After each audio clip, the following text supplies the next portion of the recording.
Olá, mais uma vez estamos aqui juntos, lendo No Mundo Maior, obra de André Luiz e Chico Xavier. Esse é o 5º livro da coleção A Vida no Mundo Espiritual. Vamos ler hoje o capítulo 15, Apelo Cristão. Estavam prestes a terminar minhas possibilidades de estudo em companhia de Calderaro, quando, na véspera da prometida visita às cavernas do sofrimento, o estimado assistente me convidou a ouvir a palestra do instrutor Eusébio, que naquela noite se dirigiria a algumas centenas de companheiros, católicos romanos e protestantes das igrejas reformadas, ainda em trânsito nos serviços da esfera carnal. São irmãos menos dogmáticos e mais liberais, que em momentos de sono se tornam suscetíveis de nossa influência mais direta, pelas virtudes de que são portadores, tornam-se dignos das diretrizes dos planos mais altos. Não ocultei a estranheza que me tomara de assalto ante a informação, mas Calderaro ajuntou sem demora. Importa compreender que a proteção divina desconhece privilégios.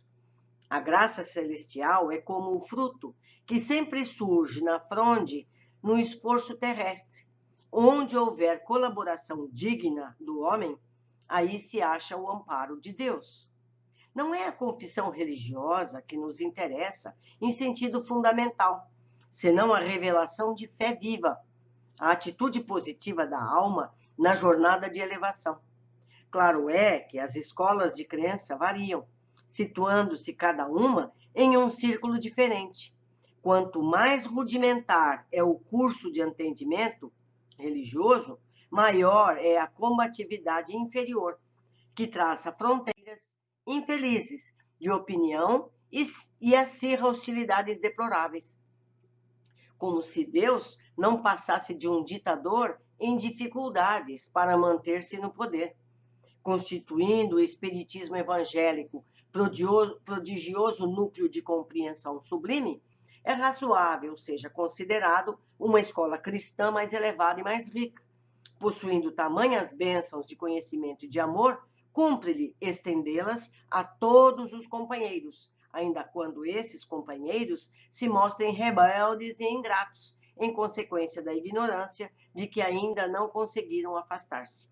A compaixão de Jesus poderia ser medida pelo estado de evolução daqueles que o seguiam de perto, diante da mente encarcerada no vaidoso intelectualismo de muitas personalidades importantes de sua época. Vemo-lo inflamado de energia divina. Pelo contrário, em Jerusalém, no último dia à frente do populacho, exaltado e ignorante, arraigado, embora aos princípios da crença, encontramo-lo silencioso e humilde, solicitando perdão para quantos o feriam. Imprimindo inflexão mais carinhosa à palavra, acrescentou bondoso: não nos esqueçamos que, acima de tudo, nos empenhamos numa obra educativa. Salvar alguém ou socorrê-lo não significa subtrair o interessado à oportunidade de luta, de alcançamento ou de edificação. Constitui amparo fraternal para que desperte e se levante, entrando na posse do equilíbrio que caracteriza aquele que o ajudou. O Supremo Senhor não se compraz com o possuir filhos miseráveis e infelizes na criação. Espalha bênçãos e dons, riquezas e facilidades eternas a mancheias, esperando apenas que cada um de nós se disponha a reger com sabedoria o patrimônio próprio. Como vemos, todos os setores do serviço espiritual reclamam a divina assistência. Antes de mais amplas elucidações no referente ao assunto, alcançamos o campo tranquilo, onde o nobre emissário se fazia ouvir. De relance, observei que a reunião, agora, não se assinalava por grande número de colegas encarnados, que ali se contavam por poucas centenas, assistido por quantidades consideráveis de cooperadores da nossa esfera de ação. Vocês lembram que no outro encontro com o Eusébio eram mais de 1.200 pessoas. Aqui são poucas centenas. O luar balsamizava docemente o arvoredo, que se inclinava à passagem do favônio. Favônio é um vento brando, uma brisa. Imponente pela claridade sublime que lhe aureolava a figura veneranda, Eusébio, ao que me pareceu, havia iniciado a preleção desde muito. Extasiados, os ouvintes registravam-lhe o verbo tocado de luz celestial, com o pasmo indisfarçável que lhe alterava as fisionomias. Confundidos e ajoelhados em grande número na relva fresca, sentiam-se repentinamente transportados ao paraíso. O instrutor, envolvido em safirinos reflexos, falava com irresistível poder de atração. Se o patrimônio da fé religiosa representa o indiscutível fator de equilíbrio mental do mundo, que fazeis de vosso tesouro, esquecendo-lhe-se a utilização, numa época em que a instabilidade e a incerteza vos ameaçam todas as instituições de ordem e de trabalho, de entendimento e de construção? Não vos assombra, porventura, acordando-vos a consciência, a borrasca renovadora que refunde princípios e nações? Supondes possível uma era de paz exterior, sem a preparação interior do homem no espírito de observância e aplicação das leis divinas? Por admitir semelhante contrassenso, a máquina, filha de vossa inteligência, vos anula as possibilidades de mais alta incursão no reino do Espírito Eterno. Ser cristão, outrora, simbolizava a escolha da experiência mais nobre, com o dever de exemplificar o padrão de conduta consagrado pelo Mestre Divino. Constituía ininterrupto combate ao mal com as armas do bem, manifestação ativa do amor contra o ódio, segurança de vitória da luz contra as sombras, triunfo inconteste da paz construtiva sobre a discórdia destruidora. Ante o Moloque do Estado romano, convertido em imperialismo e corrupção, os sectários do Evangelho não se expunham a polêmicas mordazes, não se enredavam nas teias do personalismo dissolvente, não dilapidavam possibilidades preciosas a erigir fronteiras dogmáticas. Entreamavam-se em nome do Senhor e ofereciam a própria vida pelo penhor de gratidão àquele que não trepidava em seguir para a cruz por amor a todos nós. Erguiam os seus mais sublimes santuários na comunhão com os princípios santificantes que os identificavam com o Salvador do mundo. Sabiam perder vantagens transitórias para conquistar os imperecíveis tesouros celestiais. Sacrificavam-se uns pelos outros na viva demonstração do devotamento fraternal. Repartiam os sofrimentos, multiplicavam os júbilos entre si. Morriam em testemunhos angustiosos para alcançar a vida eterna. Guerreavam os desequilíbrios de sua época e de seus contemporâneos, não a golpes e maldição, nem a fio de espada, mas pela prática da renunciação, submetendo-se às disciplinas cruéis e revelando nas palavras, nos pensamentos e nos atos a mensagem sublime do Mestre que lhes renovava os corações. Entretanto, herdeiros que sois daqueles heróis anônimos que transitaram nas aflições de espírito edificado nas promessas do Cristo, que fizestes vós da esperança transformadora, da confiança sem vacilação, onde colocastes a fé viva que os vossos patriarcas adquiriram a preço de sangue e de lágrimas, que é do espírito de fraternidade que assinalava os aprendizes da Boa Nova, enriquecidos pelas graças do céu, pouco a pouco, olvidastes as portas da revelação divina em troca das comunidades humanas. Construístes entre vós mesmos barreiras dificilmente transponíveis. Intoxicava-os o dogmatismo, corrompe-vos a secessão. Estreitas interpretações do plano divino vos obscurecem os horizontes mentais. Abris hostilidade franca em nome do reino de Deus, que significa amor universal e união eterna. conspurcais a fonte das bênçãos, amaldiçoando-vos uns aos outros, invocando para isso o príncipe da paz, que, para ajudar-nos, não hesitou entre a própria morte afrontosa. A que delírio chegastes, estabelecendo mútua concorrência, a imaginária obtenção de privilégios divinos? Antigamente, os companheiros do Cristo disputavam a oportunidade de servir.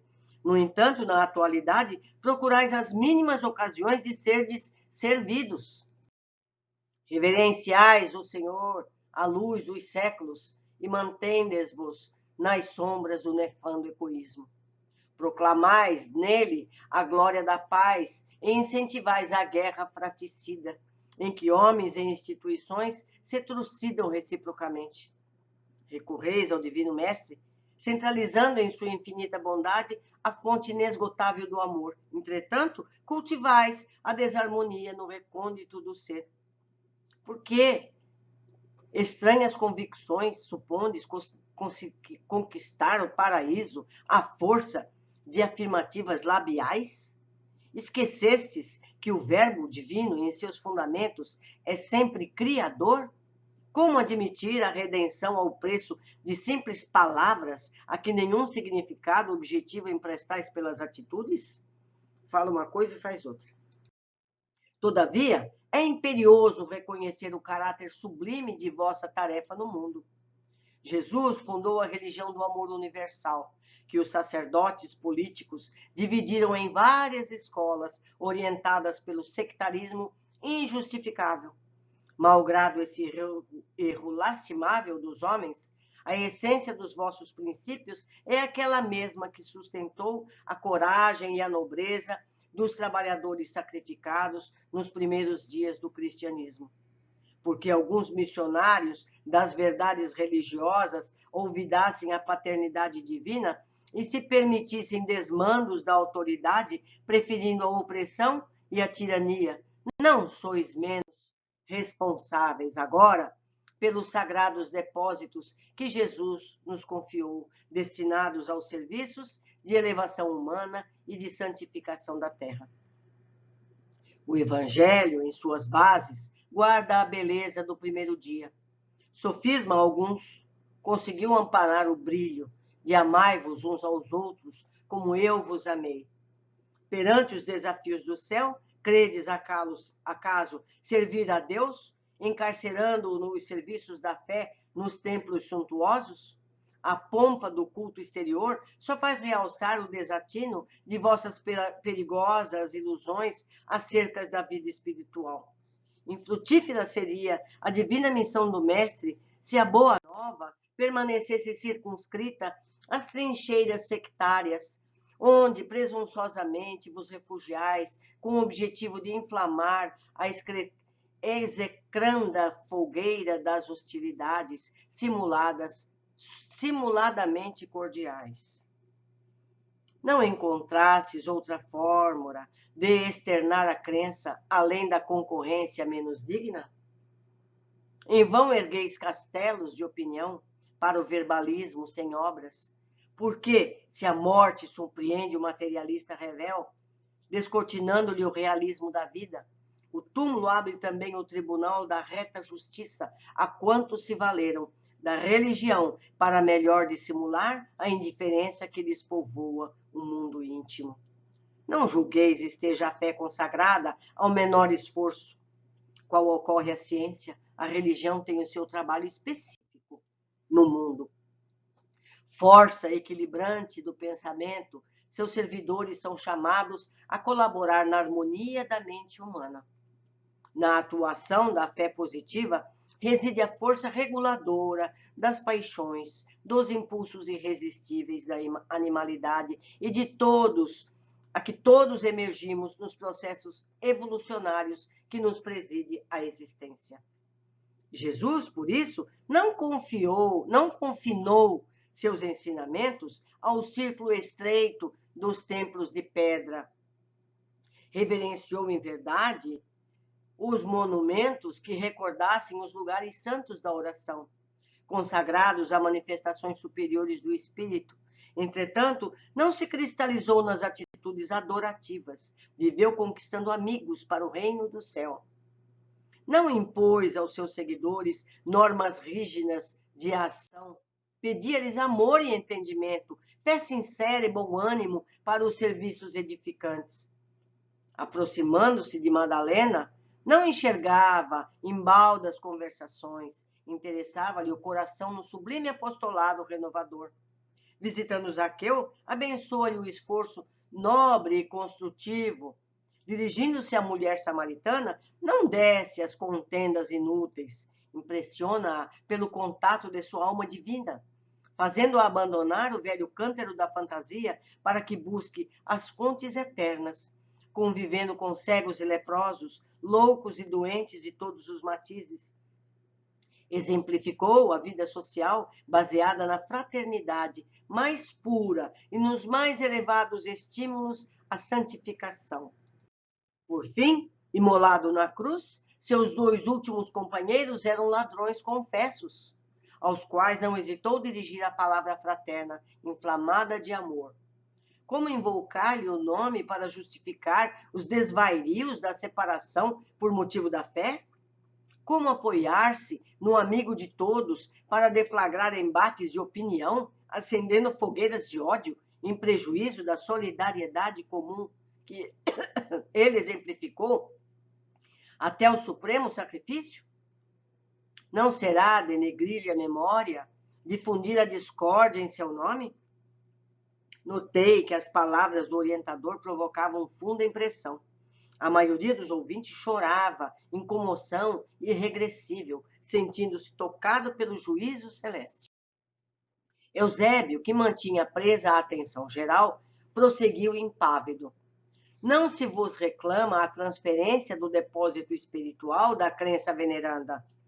Em todos os setores onde a sementeira do Cristo desabrocha, é possível honrar a divina lei, gravando-lhes os parágrafos sublimes no coração. O que se pede do vosso espírito de crença é o aproveitamento das bênçãos celestiais esparzidas sobre vós em caudalosas correntes de luz. Não limiteis, portanto, a demonstração da confiança no Altíssimo aos cerimoniais de culto externo. Varrei a indiferença que vos enregela as basílicas suntuosas. Convertamo-nos em verdadeiros irmãos uns dos outros. Transformemos a igreja no doce lar da família cristã, quaisquer que sejam as nossas interpretações. Esqueçamos a falsa afirmativa de que os tempos apostólicos passaram para sempre. Cada aprendiz do Evangelho guarda na própria vida um reduto destinado ao culto vivo do Divino Mestre, perante o qual escoa a multidão dos necessitados todos os dias. Amando e socorrendo, crendo e agindo, Jesus amparou a mente desequilibrada do mundo greco-romano, infundindo-lhes vida nova em favor da humanidade mais feliz. Assim, igualmente, cada discípulo da fé redentora pode e deve cooperar no reerguimento dos irmãos frágeis e vacilantes.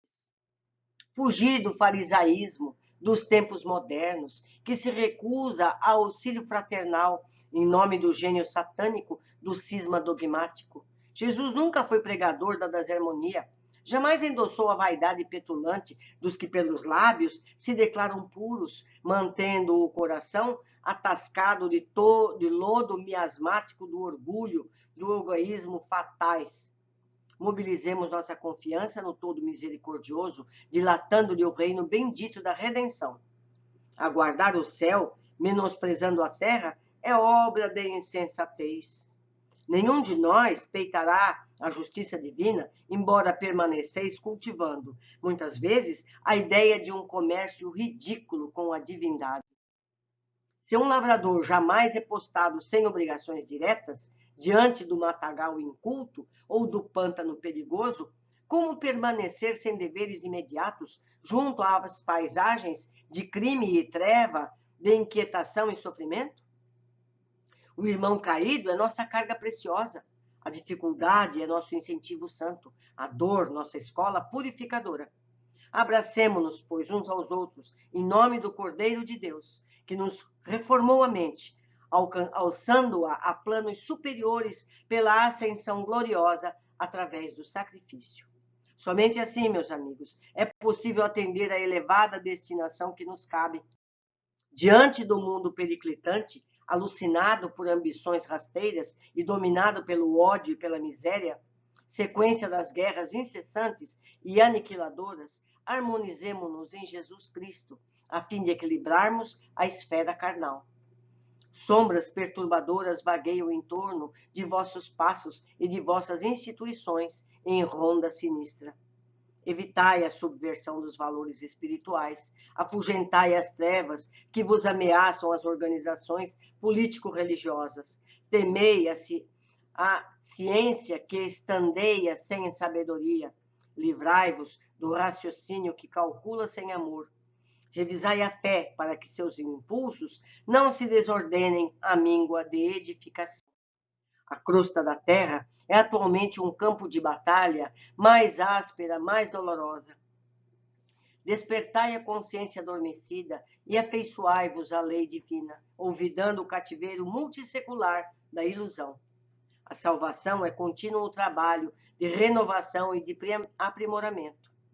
Ao mundo atormentado, proclamemos a nossa fé em Cristo Jesus para sempre. Eusébio, ao terminar, estava aureolado de prodigiosas emissões de luz. A assembleia aposternada mostrava semblantes lívidos de estupefação. Enorme grupo de colaboradores de nosso plano elevou a voz em harmonias, entoando comovente cântico de glorificação ao Supremo Senhor. As melodiosas notas do hino perdiam-se ao longe no arvoredo distante, nas asas de suave brisa. Terminados os serviços da reunião, reparei que os amigos encarnados, sob o amparo de colegas das nossas atividades socorristas, não se afastaram animados e otimistas, porque muitos deles, compreendendo talvez com mais clareza, fora do veículo denso da esfera física, os erros da crença transviada, se retiravam cabisbaixos, soluçando. Forte, né, amigos? Muito forte e verdadeiro. Vamos à observação que nós temos. André e Calderaro foram ao encontro de algumas centenas de irmãos católicos e protestantes, ainda encarnados, desdobrados do corpo físico, assistindo à palestra de Eusébio durante o desdobramento. São irmãos menos dogmáticos e mais liberais, que em momentos de sono se tornam suscetíveis de nossa influência mais direta. Pelas virtudes de que são portadores, tornam-se dignos das diretrizes dos planos mais altos. Onde houver colaboração digna do homem, aí se acha o amparo de Deus. Para a espiritualidade, não importa a que grupo religioso a pessoa se congrega. O que importa é a capacidade de amar e trabalhar pela verdade espiritual com sinceridade. 2. Importante capítulo que nos ensina que não nos importa o rótulo, e sim o conteúdo. A verdadeira religião é aquela que faz melhorar o seguidor em direção à fraternidade e elevação espiritual. E vale observar que Kardec recomendou que nunca tentássemos mudar a crença de pessoas de outras preferências de culto. A meu ver, pessoal, é importante que hajam várias religiões, assim como há vários tipos de alimento. Cada pessoa integra a religião de que é capaz de absorver o conteúdo. Algumas pessoas precisam de ritos, outras precisam de punições, outras precisam de disciplina intensa. E ela vai se juntar naquela que ela é capaz de entender, que ela é capaz de absorver e seguir. Importante que a religião seja capaz de fazer a pessoa melhorar como pessoa, chegar mais perto dos ensinamentos de Jesus. Esse é o objetivo. Todas as religiões são boas. O mundo espiritual não é espírita, como eu já disse. A gente cansa de ver aí padres, freiras, ajudando no serviço, no plano espiritual, não é verdade? Então, há espaço para todos aqueles que seguem Jesus. Um abraço muito grande e até o nosso próximo capítulo.